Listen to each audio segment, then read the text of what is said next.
cái cù bị thất bại rồi. Đi cùng trong hên xui. Hên xui. Máy cát vậy thấy ghê vậy.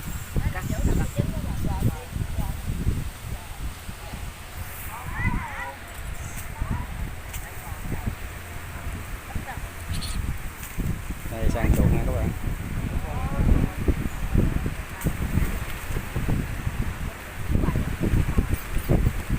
Ê tí tí tí.